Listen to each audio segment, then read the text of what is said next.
alihi wa ashabihi ila hadratin Nabil Mustafa Muhammad Rasulullah sallallahu alaihi wasallam wa ila arwahi azwaji wa dhurriyyatihi wa ila jami' akhwani min al-anbiya wal mursalin wa ila syuhada'i was salihin wa ila jami'il ulama al-amilin khususan muallifi hadzal kitab Al-Imam Abu Abdullah Muhammad bin Ahmad Al-Ansari Al-Qurtubi qaddasallahu sirrahumul ali sya'unillahi lahumul Fatihah. A'udzu billahi minasyaitonir rajim. Bismillahirrahmanirrahim. Alhamdulillahi rabbil alamin arrahmanir rahim maliki yaumiddin. Iyyaka na'budu wa iyyaka nasta'in ihdinas siratal mustaqim siratal ladzina an'amta 'alaihim ghairil maghdubi 'alaihim waladdallin. Amin. Wa ila arwahi jami'i ulama'ina wa masyayikhina wa asatidatina khususan جميع مؤسس جمعية نهضة العلماء وعلمائها ورؤسائها وكبارها ونخص حضرة الشيخ حجي هاشم أساري حجي عبد الله حسب الله حجي بسر سانسوري ومشايخهم وتلامذتهم ومن سلك على نهجهم شاء لله لهم الفاتحة. أعوذ بالله من الشيطان الرجيم. بسم الله الرحمن الرحيم. الحمد لله رب العالمين الرحمن الرحيم مالك يوم الدين. إياك نعبد وإياك نستعين اهدنا الصراط المستقيم صراط الذين أنعمت عليهم غير المغضوب عليهم ولاضالين. Amin. Alhamdulillah rabbil alamin. Pada pagi hari ini kita bisa meneruskan ngaji tafsir sekarang di ayat 96 surat Al-Baqarah. Qala al-muallif rahimahullah ta'ala wa nafa'ana bihi wa bi'ulumihi fid dharain amin. Bismillahirrahmanirrahim. Qauluhu ta'ala wa la tajidannahum ahrasan nasi ala hayati wa minal ladzina asyraku yawaddu ahaduhum law yu'ammaru alfasanati wa ma huwa bimuzahzihihi minal adzabi ay yu'ammar wallahu basirun bima ya'malun. Qauluhu ta'ala, firman Allah, wa la tajidannahum, dan niscaya engkau akan temukan orang-orang Yahudi itu ahrason nasi ala haya, serakus-rakusnya, seloba-lobanya manusia ala hayatin, atas kehidupan dunia. Wa minal ladzina asyraku, wa minal ladzina asyraku, dibanding orang-orang musyrik. Yawaddu ahaduhum, berharap, ya, yawaddu ayyatamanna, yawaddu ahaduhum, berharap di antara mereka, lau yu'ammaru alfasana, andaikan mereka ini diberikan umur 1000 tahun. Wa ma huwa bimuzahzihihi minal adzabi ayyu ammar, padahal meskipun diberikan umur panjang itu, wa ma huwa bimuzahzihihi minal adzab, mereka tidak bisa menjauh dari azab, tidak bisa menghindar dari siksa. Wallahu basirum bima ya'malun, dan Allah mengetahui apa yang mereka lakukan. Qaulu ta'ala wa la tajidannahum ahrasan nasi ala hayah, yakni al-yahud, ya. Jadi hum itu dhamirnya kepada Yahud. Jadi engkau akan temukan mereka, niscaya orang Yahudi itu ahrasun nas. Wa minal ladzina asyraku, dan orang-orang musyrik, la al makna wa ahrasa fahudhifa minal ladzina asyraku. Jadi kalau menerjemahkan itu ada yang dimahdzuf, ya, ada yang dibuang. Jadi minal ladzina asyraku, dibanding, ya, dari orang-orang yang musyrik politeis pagan. Lima'rifatihim bidzunubihim, sebab orang Yahudi itu kenapa kok lebih buruk, ya? Kenapa mereka lebih loba terhadap dunia dibanding bahkan orang musyrikul Arab? Lima'rifatihim, karena mereka ini ngerti bidzunubihim, terhadap dosa mereka. Wa alla khairalahum indallah, dan tidak ada kebajikan bagi mereka di sisi Allah. Wa musyrikul Arabi, sementara kaum musyrik Arab la ya'rifuna, tidak mengetahui illa hadhil hayat, kecuali kehidupan dunia ini. Wala ilma lahum, dan tidak ada ilmu bagi mereka minal akhirah. Ya, wala ilma lahum, dan tidak ada pengetahuan lahum bagi mereka minal akhirah, terkait dengan hari akhir. Ala tara qaula syairihim, tidaklah engkau mengetahui syair di antara penyair mereka. Tamatta' minad dunya fa innaka fan minan nasyawati wan nisa'il hisan. Tamatta' ini jadi syair dari kaum musyrik, ya, sebelum risalah Islam datang. Itu ada syair yang menunjukkan mereka ini kaum, ya, kaum ateis, dalam pengertian nggak ngerti Tuhan, nggak ngerti dunia akhir. Tamatta, nikmatilah minat dunia, bagian dunia, fa innaka fan, sungguhnya engkau sirna, fana. Minan nasyawat, dari makan makanan pokok ya. Nasyawat itu artinya karbohidrat. Makanan yang mengandung unsur tepung, keju, mengandung tepung ya, terigu, pokoknya yang karbo itu. Ya, jadi makanan-makanan pokok yang di situ mengandung karbo. Nasyawat, nasyawiyat ya. Wanisa'i, dan wanita-wanita alisannya cantik-cantik. Jadi nikmatilah makanan-makanan lezat dan wanita di dunia ini, karena pada akhirnya ya kita ini sirna, ya sirna. Wadh-dhamiru fi ahaduhum ya'udu fi hadzal qawli 'alal yahud. Ahaduhum itu menunjuk kepada Yahudi. Jadi yawaddu ahaduhum, di antara orang Yahudi itu berkata atau berharap. Wakila innal kalama tamma fi hayatin. Ada juga yang bilang kalamnya itu sudah sempurna ya. Jadi wala tajidannahum ahrasun nasi ala hayat ya, ala hayat. Titik. Itu. Jadi ada yang bilang begitu. Summastu'nifal ikhbaru anta ifatin minal musyrikin. Kemudian istiqnaf itu artinya kalimat baru. Ya, kalimat baru yang menginformasikan terkait dengan perilaku orang musyrik. Jadi titik, habis itu yawaddu ahaduhum. Nah, ahaduhum ini sudah tidak merujuk lagi kepada Yahudi, tapi kepada orang musyrik. Ada yang bilang kilahum al-majus, mereka adalah orang Majusi. Wa dzalika buyyina fi ad'iyatihim lil atis bilghatihim ma ma'nahu ish alfasanatin. Wa dzalika buyyina fi ad'iyatihim. Nah, ini sebagaimana dijelaskan di dalam doanya orang Majusi, lil atis, kepada orang yang bersin. Bilghatihim, dengan bahasa mereka, ma ma'nahu, yang artinya adalah ish alfasana. Jadi dalam bahasa Majusi mereka punya doa. Ya, kalau diterjemahkan itu hiduplah 1000 tahun. Nah, ini saya jelaskan dulu ya. Ahroson nas. Jadi ini diingat-ingat untuk perbendaharaan kata kita. Harisun, haroson. Ya, itu harisun itu artinya orang yang sangat ingin. Ya, orang yang sangat ingin, bisa jadi orang yang ambisius, ya. Orang yang paling loba itu kan berarti sangat ingin ya. Orang yang rakus, haris. Nah, tergantung kata ini netral. Ya, kata ini bisa netral, bisa negatif, bisa positif, tergantung konteksnya.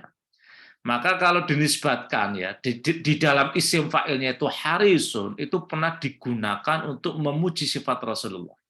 Ya, laqad ja'akum rasulun min anfusikum azizun 'alaihi ma'anittum. Terusannya apa? Harisun 'alaikum. Jadi Rasulullah itu sangat ingin, harisun 'alaikum, atas perubahan nasib kalian, atas kebaikan hidup kalian. Jadi harisun 'alaikum.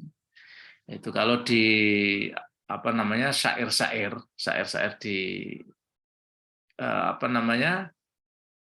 Ta'lim Muta'alim ya. Ada syair di Ta'lim Muta'alim itu.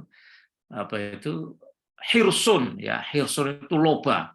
Ala la tanalul ilma illa bisittatin sa'umbika ammajmu'iha bi bayani zakain, terusannya apa? Wa hirsin wastibarin wa bulghatin. Jadi syarat menuntut ilmu itu ada 6. Salah satunya harus cerdas ya, zakain, wa hirsin, dan sangat ingin, ada intellectual curiosity ya, ada keingintahuan intelektual, itu haris ya. Jadi diingat-ingat nanti kalau dalam bahasa Al-Qur'an, di dalam bahasa Arab, bahasa kitab nemu kata ha ro sod ya, dengan perubahannya itu artinya itu sangat ingin ya, sangat ingin, bisa rakus, bisa loba. Lah di sini digunakan karena konteksnya negatif. Ahroson nasi, tentu saja kita maknai rakus. Jadi paling loba, paling rakus terhadap dunia itu ya orang Yahudi. Ya. Wa khusso al-alfu bidzikri, dan kata alaf 1000 itu dikhususkan di dalam penyebutan li'annaha nihayatul abdi fil hisabi, karena 1000 itu bilangan akhir di dalam matematika, di dalam perhitungan. Itu yang asli di dalam bahasa Arab. Itu mentoknya itu di angka 1000. Maka bahasa Arabnya apa? Kalau 10 asyroh. Kalau 100, mi'ah. Kalau 1000, alf ya. Kalau 1.000.000, alfu alfin. Alfu alfin. Kalau 1 miliar, alfu alfi alfin. Ya gitu ya. Jadi kata milyun itu kata serapan. Milyun kata serapan. Asal katanya itu ya asyroh, mi'ah, ya, alaf. 1.000.000, alfu alfin. 1000 tambah 1000 kali 1000 ya. 1000 kali 1000 jadi 1.000.000. Kalau 1 miliar, alfu alfi alfin. Nah, itu yang asli di dalam bahasa Arab itu begitulah. Kalau sudah ada 1 million, wahid million ya, wahid million. 1 juta itu kata serapan, million itu bukan dari bahasa Arab. Nah, karena itu ya ini di sini disebut nihayatul aqdi fil hisabi. Wa dhahaba al-Hasanu ila anna alladziina asyraku musyrikul Arab. Ya, jadi menurut Al-Hasan, alladziina asyraku di sini spesifik menyebut kepada kaum politeis pagan Arab ya.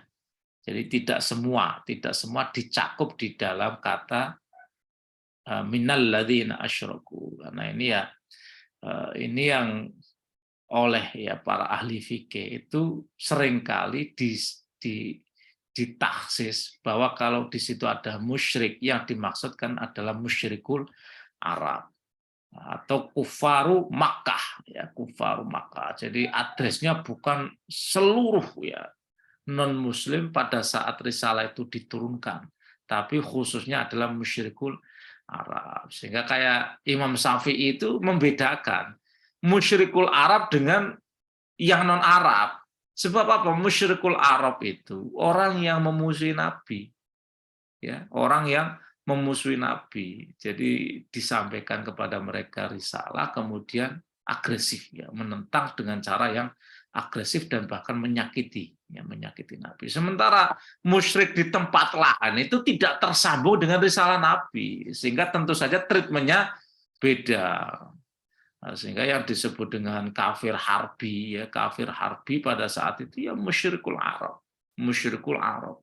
Tidak bisa non muslim di tempat lain kemudian ditreatment ya sebagaimana musyrikul Arab yang memusuhi Nabi, yang harbi, yang agresif.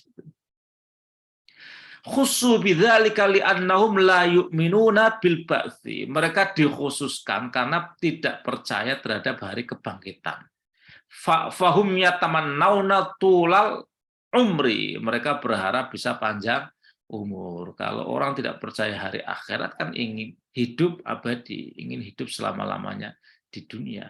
Karena ya tidak ada perhitungan, tidak ada pembalasan, tidak ada dunia setelah dunia ini, tidak ada kehidupan setelah kehidupan ini. Wa aslu sanatin sanhah wa qila sanwah. Ya. Asli dari sana itu sanha, ada yang bilang sanwah. Wa qila fil kalami taqdimun wa ta'khirun. Ada juga yang bilang di dalam struktur kata ini ada yang dimajukan, ada yang diakhirkan. Wal makna wala tajidannahum wa ta'ifatan minal ladzina asyraku ahrasun nasi ala hayah. Jadi bukan kelakuan Yahudi lebih buruk, tapi dua-duanya sama-sama buruk. Jadi setara ya, bukan ada yang satu lebih buruk daripada yang lainnya. Jadi wala tajidannahum, niscaya engkau akan mendapati orang Yahudi wa ta'ifatan minal ladzina asyraku, dan sekelompok orang-orang musyrik ahrasun nasi ala haya. Mereka lebih loba ya, loba-lobanya manusia terhadap kehidupan dunia. Jadi dua-duanya sami mawon ya. Tidak Yahudi lebih loba, tapi dua-duanya sami mawon. Qaulu ta'ala yawaddu ahaduhum law yu'ammaru alfasana. Aslu yawaddu yaudadu. Ya, asli dari kata yawaddu itu yaudadu. Udghimat li'alla yujma'a baina harfaini min jinsin wahidin mutaharrikaini.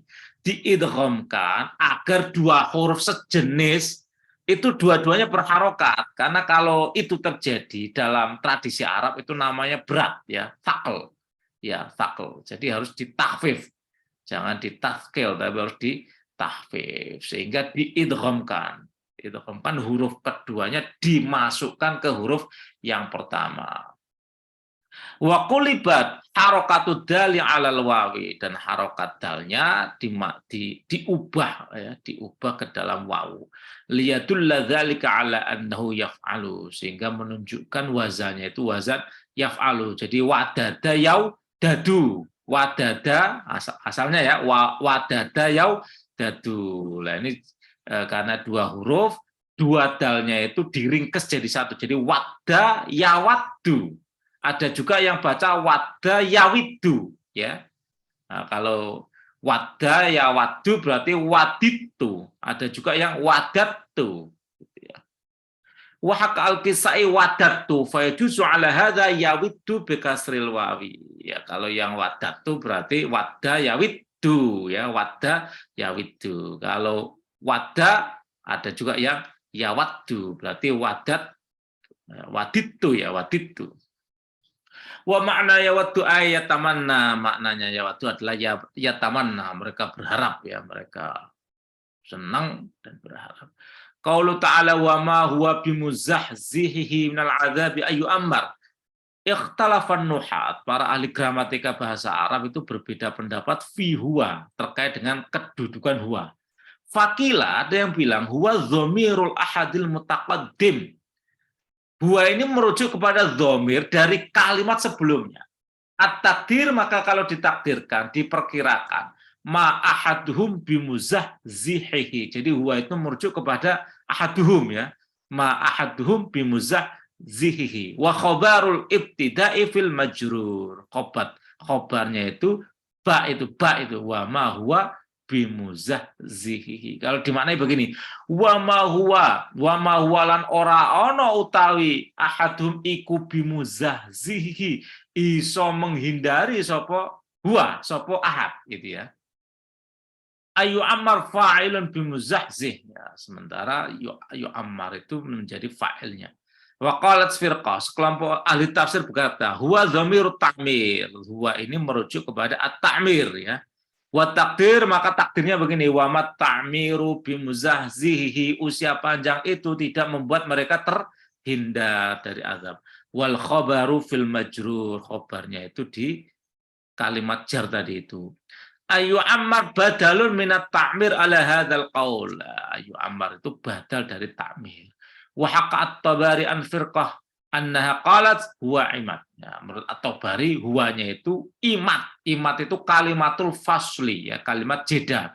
Ya, kalimat jeda. Menurut At-Tabari di situ huwanya itu huwa imad ya, wa ma huwa bimuzahzihi. Jadi ada kalimat penegasan ya, penegasan, dan itu diinsert, disisipkan di antara dua kalimat, itu namanya imad. Qultu, ini pendapat Qurtubi, wa fihi bu'duna, pendapatnya At-Tabari itu jauh dari kebenaran. Fa inna haqqal imadi ayyakuna baina syai'aini mutalazimaini, sebab imad itu hanya bisa terjadi di antara dua kata ya, dua hal mutalazimaini yang saling mengandaikan ya, saling mengandaikan. Jadi kalimat jeda itu pasti ada dia di antara dua kalimat ya, di antara dua kata, dan dia nyusup di tengah ya, nyusup di tengah. Makanya menurut Qurtubi itu bukan imad. Mithlu qouli ta'ala, ini yang imad menurut Qurtubi ya, in kana hadza huwal haq ya. Wa qouli lakin kanu humuz zalimun, humnya itu imad. Di sini huwanya itu imad yang di Al-Anfal itu. Wa nahwi dzalika, dan banyak lainnya. Wakila ma'amilatun hijazi, ada yang juga bilang manya itu amil hijaziyah, wa huwa ismuha, wal khobar fi muzahzihi, khobarnya itu di muzahzihi. Wa qalat ta'ifah, ada juga yang bilang huwa dhamirul amri wa sya'ni, itu dhamir sya'an, itu dhamir sya'an yang tidak perlu merujuk kepada kata lain ya. Ibnu Atiyah, ini menurut Ibnu Atiyah, wa fihi budun, yang bilang itu dhamir sya'an dia jauh juga dari kebenaran. Fa innal mahfudhu 'anil nuhati ayyufassara bi jumlatin salimah min harfin jar. Maka yang selamat ya menurut ahli nahwu itu harus ditafsirkan, dan itu merujuk kepada sesuatu ya. sesuatu ayu fassara bi jumlatin salimah, ditafsirkan dengan jumlah yang jelas, yang pasti min harfi jar. Wa qauluhu bi muzahzihi ay ya az-zahzah itu al-ib'ad wa tanhiyah. Zahzah itu artinya menjauhkan, wa tanhiyat ya menghindar. Yuqalu zahzahtuhu ay ba'adtuhu. Fatazahzah, aku menghindar, aku menjauh sehingga kemudian menjadi jauh. Ayat tanaha wa taba'ada yakunu laziman wa muta'adiyan. Itu bisa kata kerja transitif, bisa intransitif. Lazim itu intransitif, muta'adi itu transitif. Qala syair fil muta'adi, yang berlaku sebagai kata transitif itu sebagaimana di dalam sebuah syair ya. Ya qabidar ruhi min nafsin idha tudirat wa ghafiraz dzambi zahzihni 'anin nar. Ya qabidar ruh, wahai yang menggenggam ruh, min nafsin dari jiwa, idha tudirat jika sudah dihadirkan, wa ghafiraz dzambi dan zat yang mengampuni dosa, zahzihni hindarkan aku, jauhkan aku 'anin nar dari neraka. Jadi zahzah di sini mutaaddi. Wa ansyadu dzurrumah, ya dzurrumah menyenandungkan syair begini. Ya qabidar ruhni, ya qabidar ruhi an jismin asa zamanan wa ghafiraz dzambi zahzihni 'anil nar. Wahai yang menggenggam jiwa an jismin dari badan, asa zamanan yang bermaksiat di sebuah waktu, wa ghafiraz dzambi dan zat yang mengampuni dosa, zahzini hindarkan aku 'anin nar dari neraka. Wa qala akhir fil lazim. Wa qala akhar fil lazim. Penyair lain menunjukkan penggunaan zahzah itu di kata yang intransitif, bina lazim. Khaliliyah ya, khaliliyah ma balud duja la tazahzah ya. Khaliliyah, duhai kekasihku, ma balud duja, bagaimana keadaan gelap. La tazahzah, kok tidak menjauh ya, tidak jauh. Wa ma balu dha'i subhi la yatawaddah, sementara sinar subuh ya sinar subuh itu la yatawaddah kok belum jelas. Rawan Nasa'i an Abi Hurairah radhiyallahu an Nabi sallallahu alaihi wasallam qala man shoma yawman fi sabilillah zahzahallahu wajhahu 'anil nari sab'ina kharifan. Ini zahzah yang mutaaddi ya. Man soma, barang siapa puasa, yauman sehari, fi sabilillah, di atas nama jalan Allah, di jalan Allah, zahzahallahu wajhah, maka Allah akan menjauhkan wajahnya, anin nari, dari neraka, sab'ina kharifan, sepanjang 70 musim semi. Ya, musim semi setahun sekali, berarti 70 tahun. Siapa yang puasa sehari di jalan Allah, Allah akan hindarkan dirinya dari siksa neraka sepanjang 70 musim semi, alias 70 tahun. Wa qauluhu wallahu basirun bima ya'malun, ay bima ya'malu haula'il ladzina yawaddu ahaduhum aw yu'ammar alfasana. Jadi Allah mengetahui apa yang diperbuat orang-orang yang ingin dipanjangkan umurnya sampai 1000 tahun. Kelakuannya apa itu? Dipanjangkan umurnya semakin menjauh dari Allah, semakin dekat dengan azab. Karena bukan panjang umur untuk diisi dengan kebaikan, tapi justru dengan kemaksiatan. Wa man qara bi ta' fa taqdir indah qul lahum ya Muhammad Allah basirum bima ta'malun. Jadi wallahu basirum bima ta'malun. Ada dua qiraah, ada bita dan bilya. Kalau bita takdiruhu kul, katakan Muhammad ya, kul lahum ya Muhammad, katakan kepada mereka Muhammad, wallahu basirum bima ta'malun, Allah tahu perbuatan kalian. Wa qala ulama, berkata ulama, wasafallahu azza wa jalla nafsah bi annahu basir, Allah menyifati dirinya ya sebagai basir ala makna annahu alimun bi khafiyatil umur, yang berarti Allah itu tahu dengan perkara-perkara yang tersembunyi. Wal basiru fi kalamil Arab, makna basir di dalam bahasa Arab adalah al-alim bi syai'i al-khabiru bihi. Allah tahu terhadap sesuatu, al-khabiru, dan sangat cermat ya. Pengetahuannya itu detail ya atasnya. Jadi Allah tahu bukan hanya gelondongannya, tapi juga perintilan-perintilannya, ya partikular yang partikel-partikel kecilnya itu Allah juga tahu. Jadi kalau Allah ini menciptakan manusia, Allah tahu dalemannya, Allah tahu komposisinya yang detail. Wa minhu qaluhum, ada juga ucapan ya. Fulanun basirun bitib wa basirun bil fiqh wa basirun bimulaqatir rijal.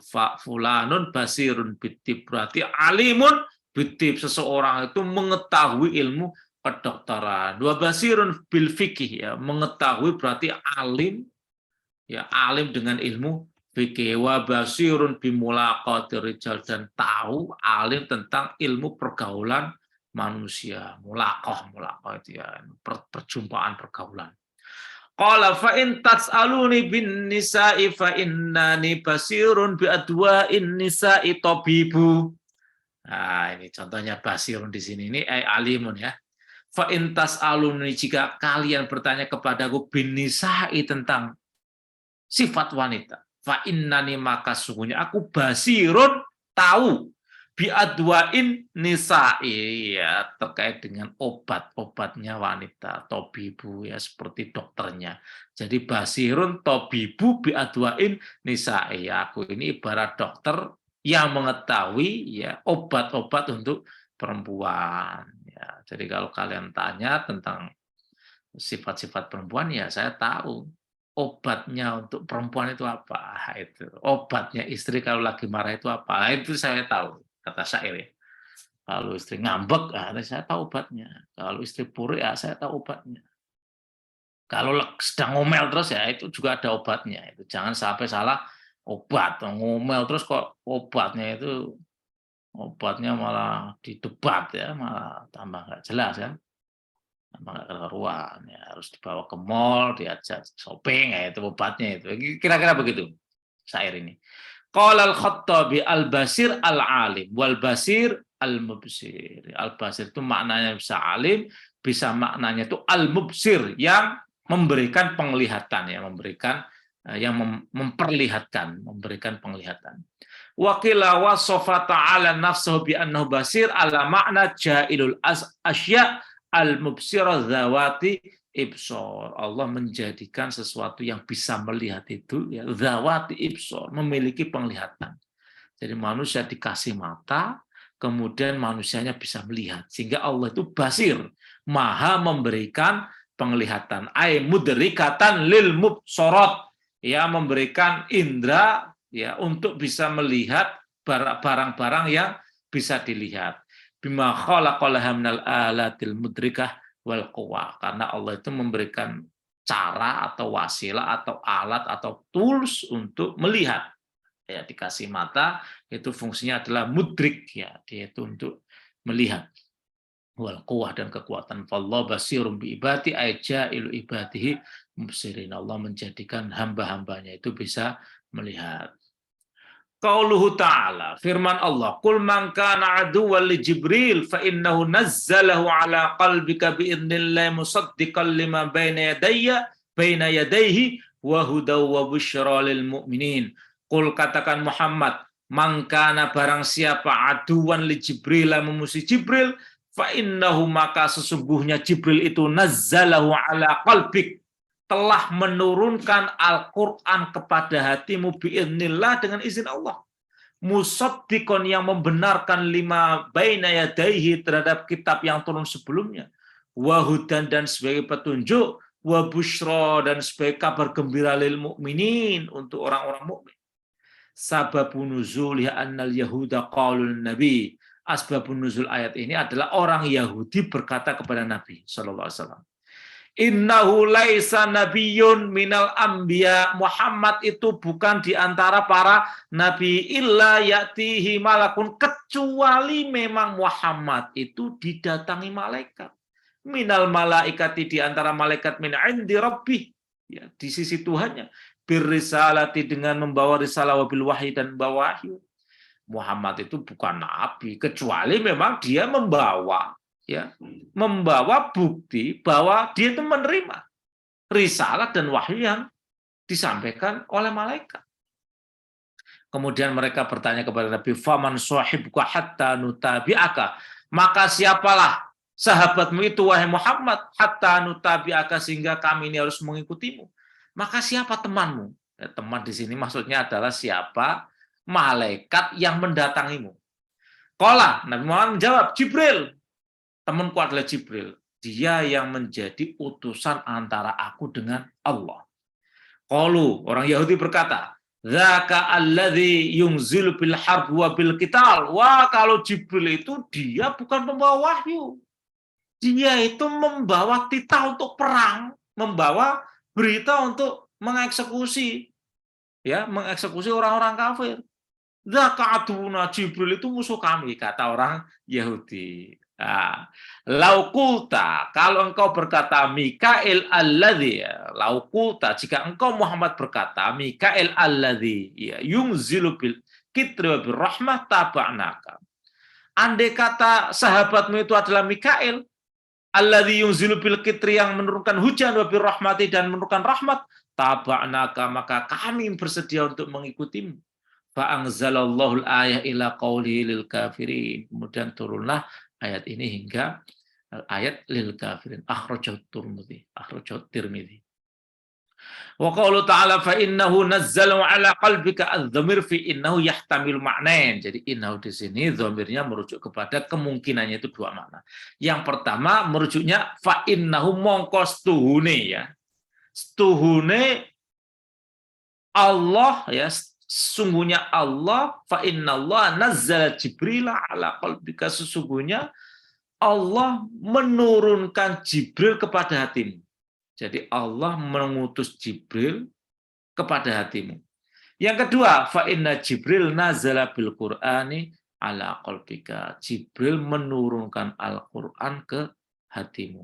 Jadi Jibril menurunkan Al-Quran dan kemudian menanamkan pemahaman ke hatinya Nabi Muhammad. Jadi yang pertama itu Allah, fa innahu maqasduni Allah. Nah, kan? Atau yang kedua, fa innahu maqasduni Jibril. Nah, itu dua-duanya mungkin, ya. Kalau Allah berarti Allah yang mengutus Jibril kepada hati Muhammad. Kalau yang kedua berarti Jibril yang membawa Al-Quran ke hatinya Nabi Muhammad. Wa khussa al-qalbu bidzikri. Kenapa yang disebut khusus itu adalah hati? Li'annahu mawdhi'ul aqli wal ilmi wa talaqqil ma'arif. Sebab hati itu tempat melting pot, perjumpaan antara akal, ilmu, dan pengetahuan. Jadi kumpulnya itu di hati. Jadi hati, ya, hati itu di sini, ya. Di sini ini jantung. Kalau hati dimaksud itu ya gabungan semuanya. Ya gabungan semuanya. Hati untuk fungsi, ya, fungsi mencerap, ya, fungsi mencerap informasi yang ditangkap oleh indera, kemudian nalar, ya, dinalar, kemudian diresapkan ke dalam hati. Nah, itu makanya kolbun. Kolbun yang disebut itu kadang kolbun itu ya yang sesuai dengan arti asalnya itu yang bolak-balik itu. Yang bikin bolak-balik apa sih? Akal kan, pikiran kan. Hati itu enggak. Hati dalam pengertian dia itu basiroh. Itu enggak. Yang bikin orang bimbang itu apa? Akal. Yang bikin orang itu ragu itu apa? Pikiran. Itu pikiran. Maka ada torikoh itu kalau engkau mau bimbang, kalau engkau tidak mau bimbang, tidak mau ragu, ya buang sumbernya apa? Pikiran. Sumbernya itu pikiran. Orang punya keinginan itu ya pikiran. Orang punya rekam, ya, rekaman atas memori yang menyenangkan di masa lalu apa? Pikiran. Pikiran itu yang merekol sehingga orang ingin mengulangi yang sama. Mengulangi yang sama sehingga ingin menikmati, mencerap kenikmatan yang dulu pernah direkam. Itu juga pikiran. Itu makanya ketika wirid itu ya membuang, memotong kepala. Karena kepala itu yang menjadi sumber, ya, sumber kebimbangan, karena diombang-ambingkan. Pikiran itu yang mengombang-ambingkan. Sementara hati itu nggak bergerak. Hati nggak bergerak dalam pengertian ya hati yang sudah kolbun salim itu ya sudah utuh, tidak ya karena kita hidup ya tapi nggak bisa, ya, nggak bisa mencapai tahap itu, ya. Dialektis lah, selalu terombang-ambing antara kepala dengan dada. Ya. Antara isi kepala itu namanya akal, isi dada namanya hati. Itu selalu dialektis, ya, dialektis.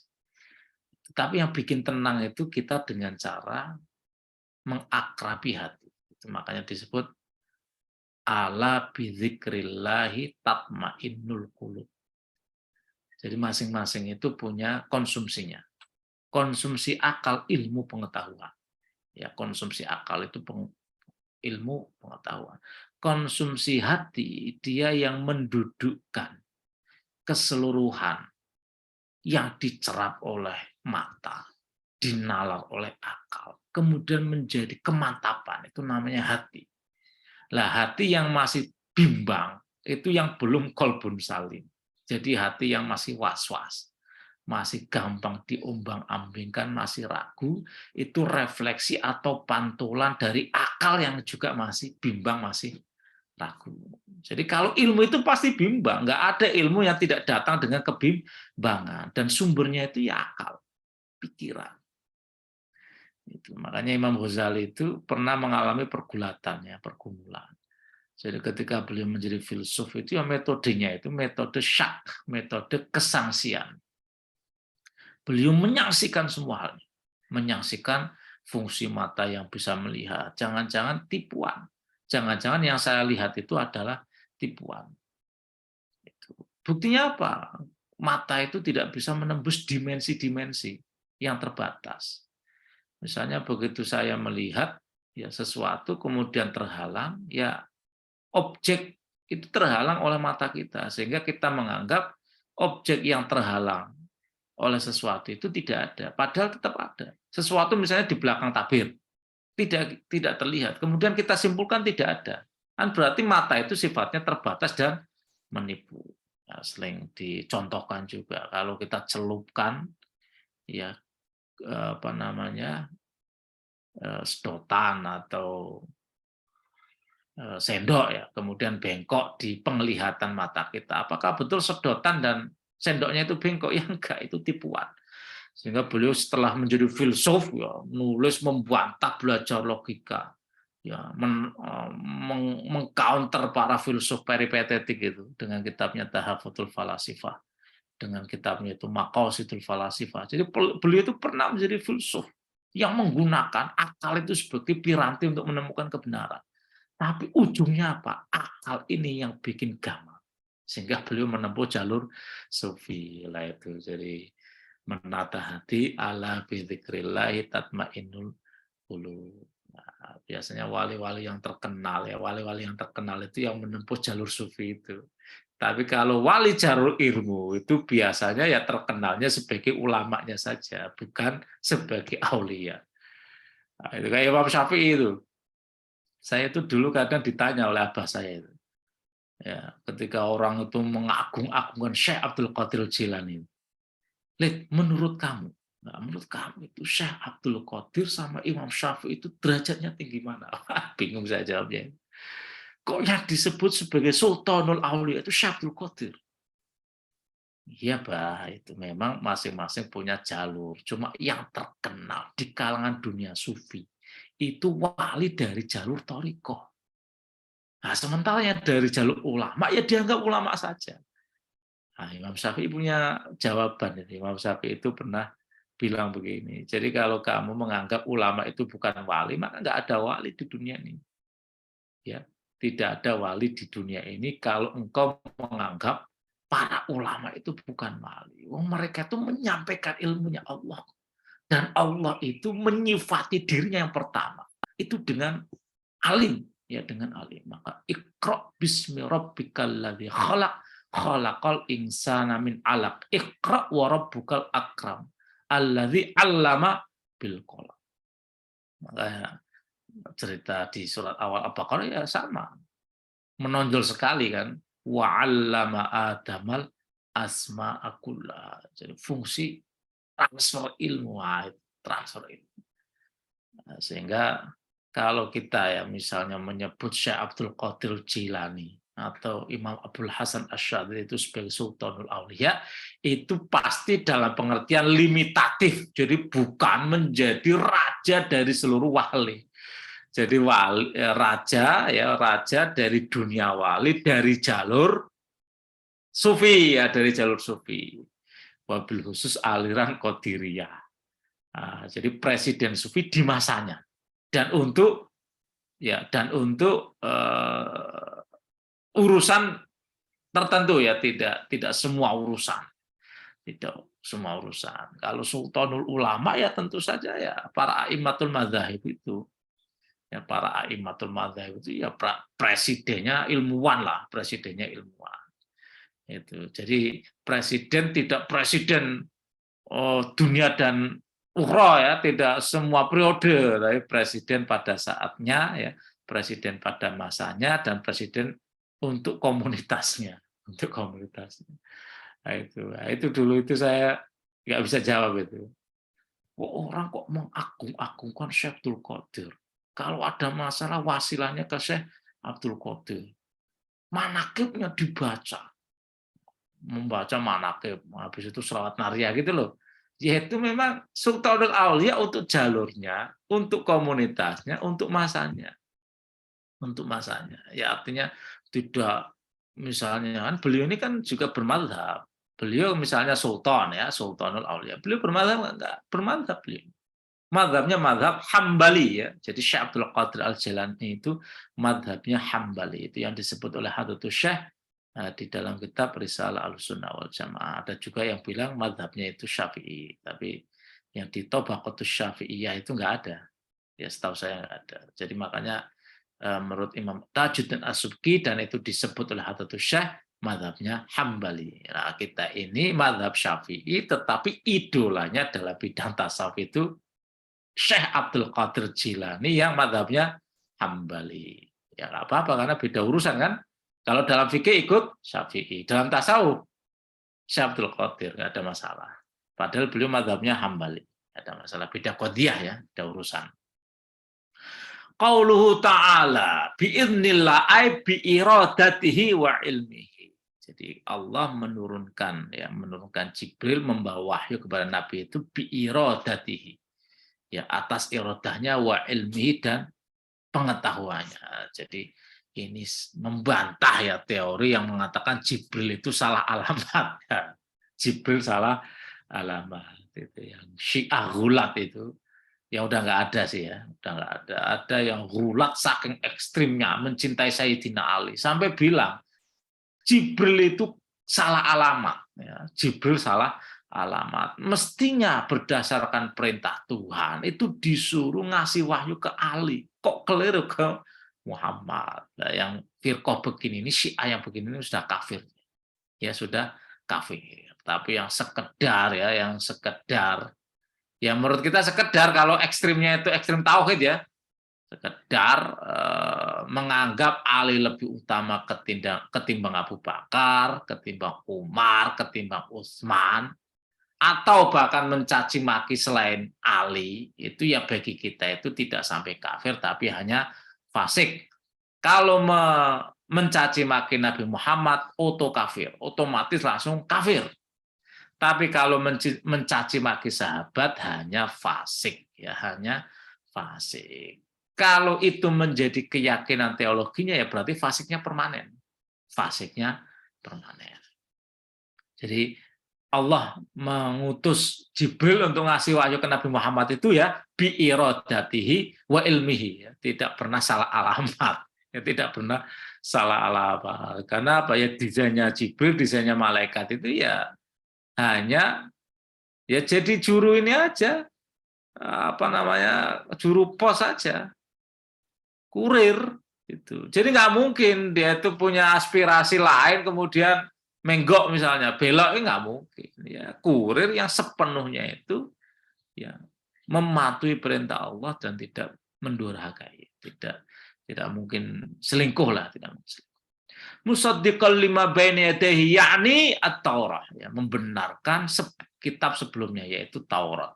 Wa huda wa busyra lil mu'minin, dan menjadi petunjuk dan berita baik untuk orang-orang mukmin. Taqaddama ma'nahu walhamdulillah. Jadi demikian ayat 96 97 ya. Jadi 2 ayat. Ya, besok kita teruskan maka na'du walillahi wa malaikatihi. Jadi resume ikhtisar dari ngaji pagi hari ini adalah yang pertama, ada karakter-karakter tertentu dari ahlul kitab yang disebutkan di dalam Al-Qur'an, ya, yaitu kecintaan mereka terhadap dunia. Ya, bahkan di antara mereka ada yang ingin, ya, hidup selamanya. Dan ini parah, lebih parah ketimbang kaum kafir, kaum musyrik. Ya, kaum musyrik itu ya dianggap wajar saja kalau mereka itu ingin hidup 1000 tahun, karena apa? Ya nggak percaya hari akhir. Lah ini kok ahlul kitab punya informasi dari langit, kok ingin hidup selama-lamanya di dunia. Mereka sangat mencintai dunia dan ingin kekal di dalamnya. Itu ahlul kitab yang namanya Yahudi, ya, namanya Yahudi. Jadi kalau kita meyakini anak turunnya masih eksis sampai sekarang, kok kemudian mereka menonjol, ya, menonjol di dalam kehidupan dunia, ingin abadi di dunia dengan cara membuat, ya, membuat prasasti-prasasti bersejarah, seolah-olah kehidupan hanya tuntas di sini, ya. Nah, itulah kita temukan faktanya. Kita temukan informasinya di dalam Al-Quran. Nah, kita ini ya dunianya nggak boleh lupa, ya. Dunianya nggak boleh lupa, tapi orientasi kita itu ya ajaran Al-Quran itu akhirat, ya, akhirat. Apa namanya?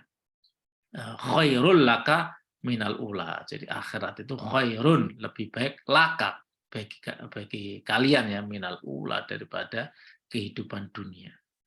Itu sehingga ya kita di dunia nggak boleh kalah juga, nggak boleh kalah juga, karena ada al-Islam ya'lu wala yu'la alaih wa antumul a'launa in kuntum mu'minin. Nah, engkau ini a'launa in kuntum mu'minin wala tahinu wala tahzanu wa antumul a'launa. Kalau a'launa ya berarti nggak boleh inferior, nggak boleh underdog, nggak boleh subordinat. Ya, kita harus tegak, ya, harus tegak di dalam kehidupan dunia, tetapi tujuannya bukan itu. Tujuannya bukan abadi di dunia.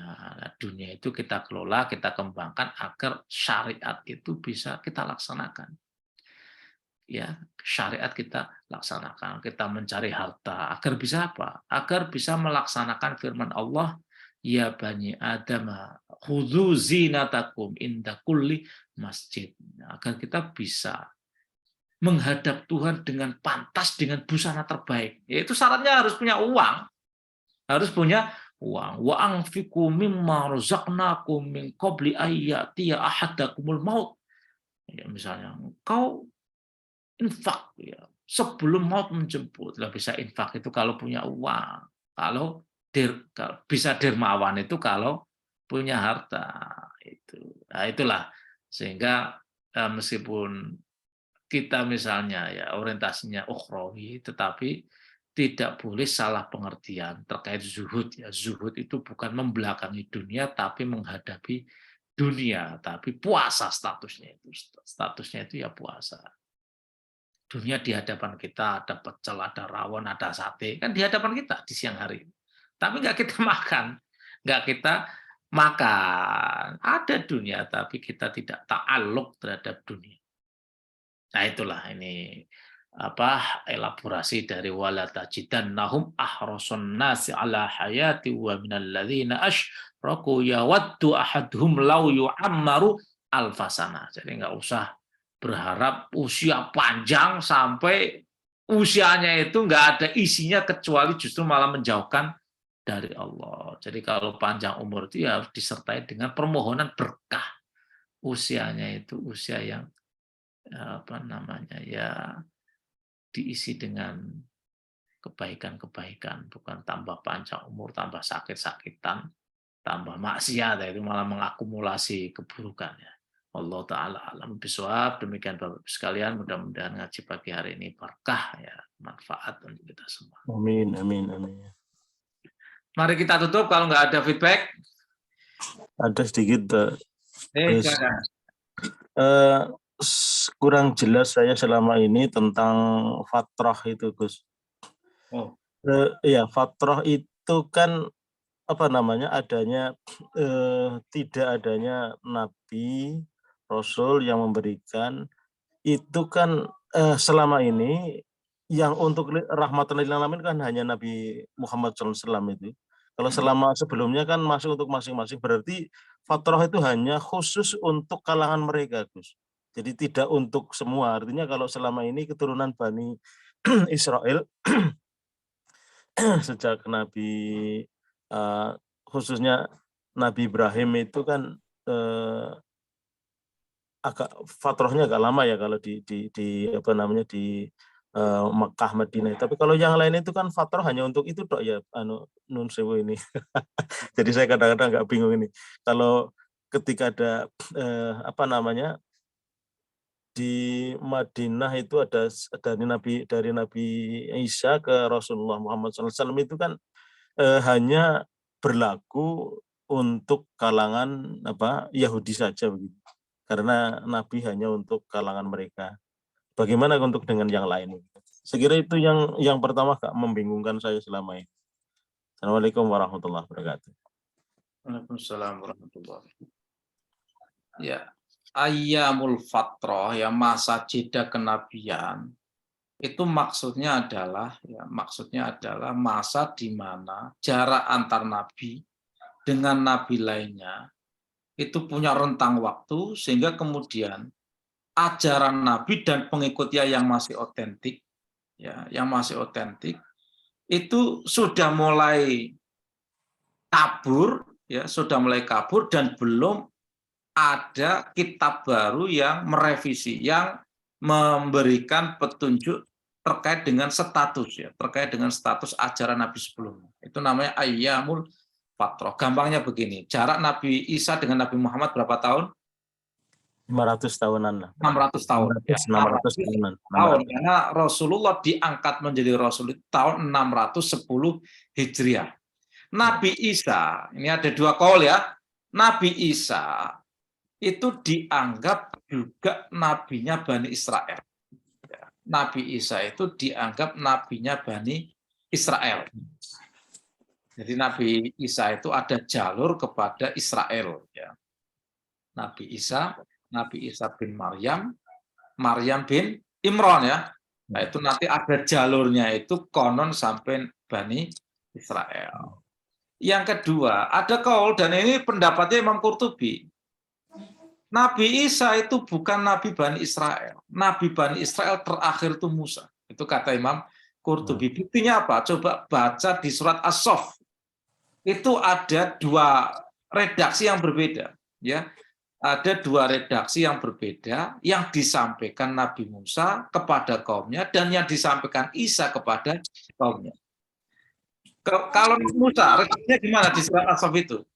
Wa idh qala Musa liqaumihi ya qaumi, wahai kaumku, ya kan? Wahai kaumku.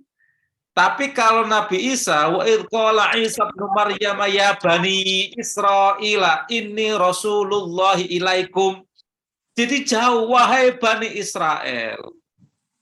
Aku ini Rasulullah kepada kalian, meskipun aku ini bukan bagian dari kalian, tapi aku diutus untuk kalian. Itu. Jadi ada dua kaul ya. Kaul yang pertama Nabi Isa itu nabi untuk Bani Israel. Kaul yang kedua Nabi Isa itu bukan bagian dari Bani Israel meskipun diutus juga untuk Bani Israel. Nah, sekarang kalau Nabi Isa itu kan pendek sekali, berapa tahun usianya? 30-an tahun ya? 35 ya, 33 35 lah ya. Itu kita meyakini karena periode risalahnya Nabi Isa itu pendek, ada jeda waktu kenabian yang sangat panjang, ratusan tahun. Ya, ratusan tahun. Terus statusnya Injil gimana? Statusnya kaumnya gimana? Lah, namanya Konstantin, ini sering saya sampaikan ya, Konstantin itu sudah mulai bikin doktrin-doktrin baru terkait dengan agama Nasrani itu di sekitar tahun 300-an ya, di sekitar tahun 340-an kalau nggak salah ya. Bisa dicek 340 tahunan. Berarti kalau menurut milestone ini, tonggak waktu ini, ajaran otentiknya Nabi Isa itu sudah habis, ya, di 300 tahun pertama. Berarti 300 tahun berikutnya, ya, di 300 tahun berikutnya sampai datangnya Nabi Muhammad itu disebut sebagai Ayyamul Fatrah. Ayyamul Fatrah, hari-hari jeda kenabian, karena ajaran yang asli dari Nabi sebelumnya sudah tidak ada atau sudah kabur, sementara ajaran baru untuk meluruskan ajaran lama itu belum lahir. Itu disebut Ayyamul Fatrah. Nah, di sini berlaku khitab wa ma kunna mu'adzibina hatta nab'atsa rasulah. Kami tidak akan menyiksa sebuah kaum sampai kaum itu ada seorang utusan. Jadi Allah itu adil, nggak akan menyiksa orang kalau belum ada hukum yang disampaikan. Nah, itu disebut Ayyamul Fatrah, Ayyamul Fatrah. Meskipun demikian 300 tahun menjelang lahirnya Nabi, menjelang risalah Nabi, itu masih ada sisa-sisa ajaran tauhid yang meskipun sudah mengalami distraksi, sudah mengalami bias, dan itu sebagian masih diakui. Sehingga fair, Tuhan itu fair, yaitu Ayyamul Fatrah. Jadi kalau ada era sebelum Nabi Muhammad, ya berlaku Ayyamul Fatrah itu. Ayyamul Fatrah. Jadi kayaknya arahnya tadi itu Ayyamul Fatrah itu kan berlaku kalau itu diutus untuk semua manusia kan, diutus semua kaum, Nah, sekarang ada apa terkait dengan statusnya kan nggak ada nabi setelah Nabi Isa kecuali Nabi Muhammad kan? Nah, memang Ayyamul Fatrah dikenal itu, ya, menjelang diangkatnya Rasulullah. Dan nabi sebelum Rasulullah Muhammad itu Nabi Isa. Dan terkait dengan statusnya Nabi Isa itu ada dua kaul. Ya, kaul yang pertama, Isa itu nabi terakhir Bani Israel. Kaul kedua, Isa itu bukan bagian dari Bani Israel. Coba buka di surat At-Saff ya. Redaksinya seperti apa? Redaksinya. Nah, ini yang ditafsirkan oleh Imam Qurtubi. Oh, kalau begitu. Imam Qurtubi, pinter-pinter wong itu ya. Bisa dari isyarat ayat ini berarti ya Isa itu bukan Bani Israel. Ya. Yang ayat 5 bunyinya begini, wa il qala Musa liqaumihi ya qaumi lima tu'zunani wa qad ta'lamuna anni rasulullah ilaikum. Wa il qala Musa, dan ketika Musa berkata liqaumi kepada kaumnya, ya qaumi wahai kaumku. Jelas kan? Ya qaumi wahai kaumku, berarti mutakalim, pengucap bagian dari mukhatab. We ya, berarti winess, ya, kekitaan kekamian. Sementara ayat 6, wa ilqala Isa bin Maryam ya bani Israil inni rasulullah ilaikum. Jadi Bani Israel itu diseru dengan seruan yang menunjukkan jauh, ya bani Israil, wahai Bani Israel. Berarti apa? Isa bukan bagian dari mereka, siratnya beda. Cukup jelas? Apa belum jelas? Sudah cukup, cuma begini. Fatrah itu kan masa yang apakah hanya dari Nabi Isa ke Rasul? Kalau misalnya sebelumnya, masa-masa yang sebelumnya misalnya kayak Indonesia, mohon maaf nih. Indonesia kan nggak pernah ada nabinya. Apakah kita masa fatrah terus sampai ketika Islam datang dari Wali Songo itu? Sejak ada manusia di Indonesia. Ini ada dua. Mohon nanti dibaca kitab Faisalut Tafriqah fi ma bainal Islami wa Zandaqah, ya, karya Imam Ghazali. Itu disebutkan begini. Jadi sampainya risalah itu bisa karena dua, ya, sampainya risalah itu karena dua. Yang pertama memang audiens langsung. Ya, memang audiens langsung. Jadi misalnya Rasulullah menyampaikan risalah, ada audiensnya. Mukhatabnya siapa waktu itu? Mukhatabnya dua. Musyrikul Arab, ya, kaum politeis pagan, dan yang kedua ahlul kitab. Itu audiensnya Rasulullah. Di saat itu, ya, di waktu itu, di tempat itu audiensnya. Berarti mereka mendapatkan risalah. Kemudian menentang, lah mereka inilah subjek dari yang dicela oleh Allah, kok sudah ada risalah dan sudah ada bayinah, kok mereka masih menentang. Yang kedua, pada masa itu sudah ada nabi, tapi mereka tidak terjangkau risalah nabi. Ya, pada saat itu masanya sudah ada nabi. Nabi Muhammad diangkat sebagai rasul tahun 610 Masehi ya. Pada saat itu Indonesia itu masih zaman apa itu? Dicek itu. Kerajaan Sriwijaya kalau nggak salah ya. Sebelum ya sekitar Sriwijaya kan? Ya, Sriwijaya. Dapat nggak dakwahnya Nabi? Lam tablughumur risalah, mereka belum terjangkau risalah Nabi. Mereka belum terjangkau risalah Nabi. Menurut Imam Ghazali, orang yang tidak terjangkau risalah Nabi juga hukumnya seperti orang-orang yang hidup di ayyamul fatrah. Status hukumnya mereka seperti orang yang hidup di ayyamul fatrah. Mereka juga diampuni. Nah, itu menurut Imam Ghazali. Itu yang tidak diampuni, yang mu'adzabu, orang yang disiksa dan kekal, itu orang yang menjadi audiens langsung Rasulullah. Nah, sehingga status musyrikul Arab di dalam dialektika fikih itu juga dibedakan dengan musyriku ghairil Arab.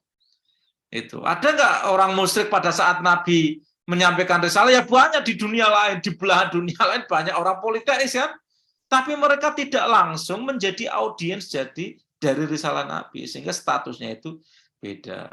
Sehingga Imam Ghazali itu memberikan 3 klasifikasi, itu saya sebutkan juga ya.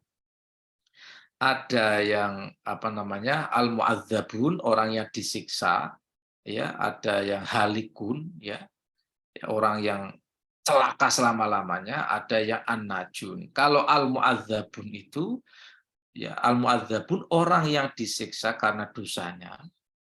Orang yang disiksa karena dosanya.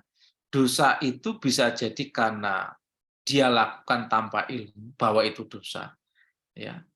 Atau karena memang pada saat itu belum ada hukumnya.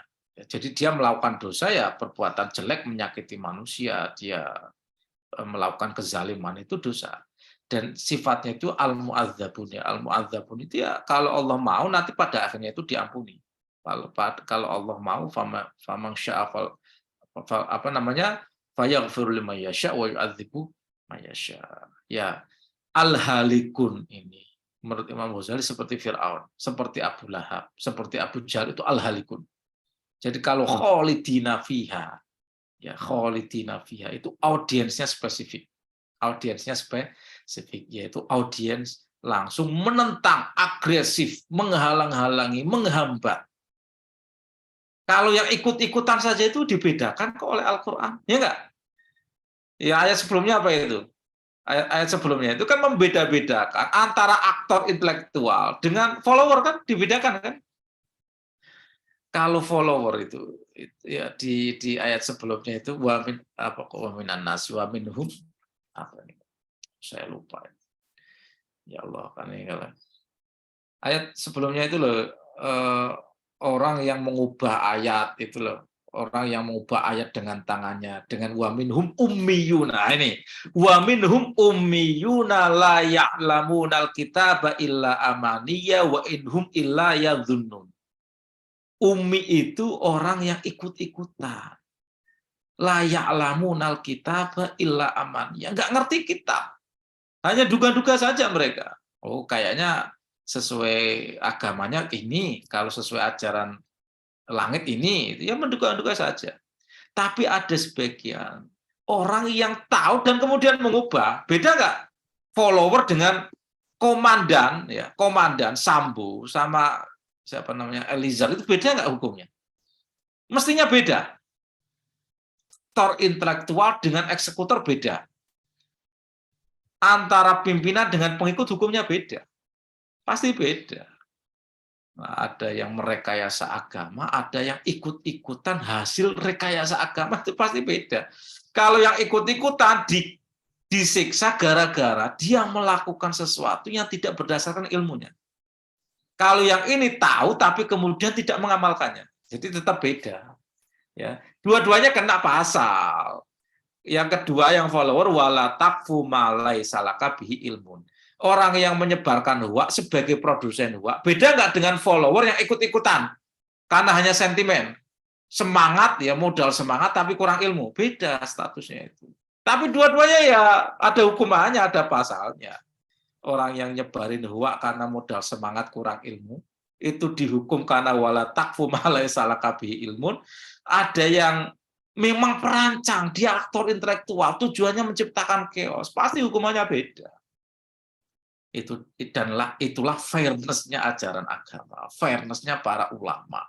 Sehingga kayak Imam Ghazali di situ disebutkan orang-orang Turki, ya di situ disebutkan itu orang-orang Turki non Muslim itu pasti diampuni oleh Tuhan. Mereka belum sempat kok, belum sempat mendapatkan risalah, dan Tuhan itu nggak akan mungkin. Ya wa ma kunna mu'adzibina hatta nab'atsa rasul. Pada saat itu di Arab sudah ada nabi, di Turki belum terjangkau. Hukumnya beda nggak? Beda. Ya, hukumnya beda. Jadi hukumnya itu statusnya itu disamakan dengan mereka yang hidup di Ayyamul Fatrah. Sudah jelas, Pak? Sudah jelas belum? Yang lainnya jelas nggak? Nangkap nggak? Nangkep, Gus. Insya Allah. Jelas ya. Jadi di era IT itu mungkin tidak terjangkau risalah. Jadi sekarang ini udah nggak ada Ayyamul Fatrah, ya udah nggak ada Ayyamul Fatrah. Yang kedua, tapi tetap beda ya.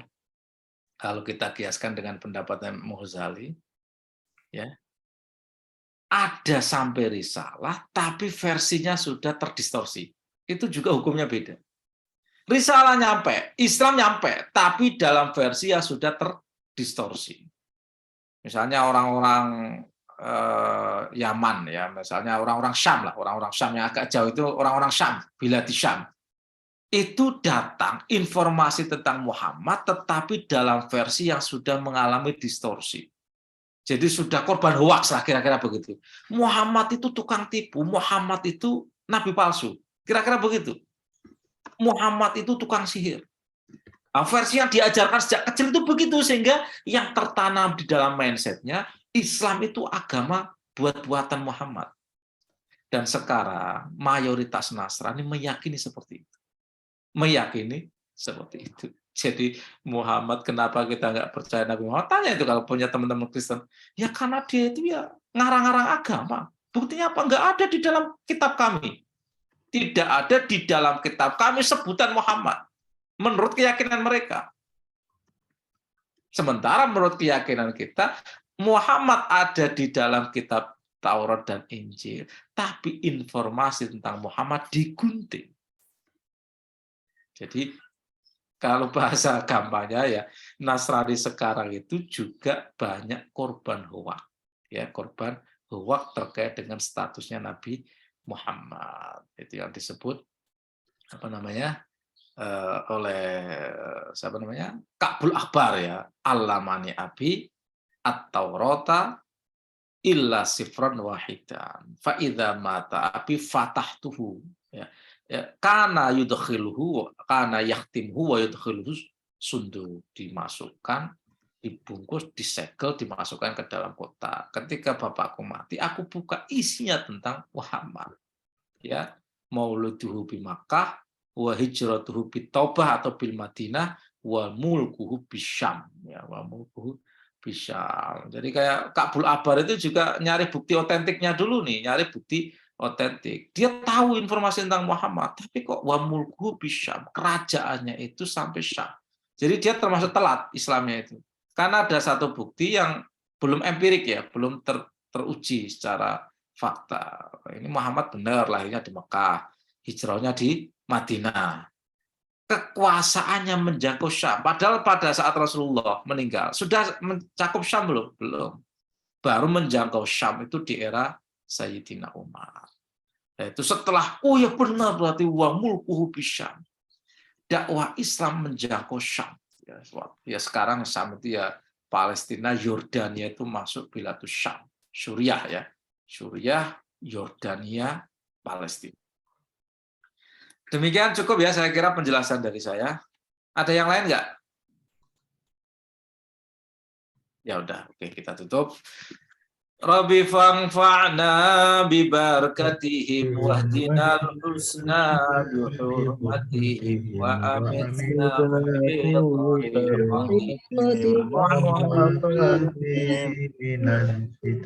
Rabbi fangfa'na bibarakatihim wahdinal husna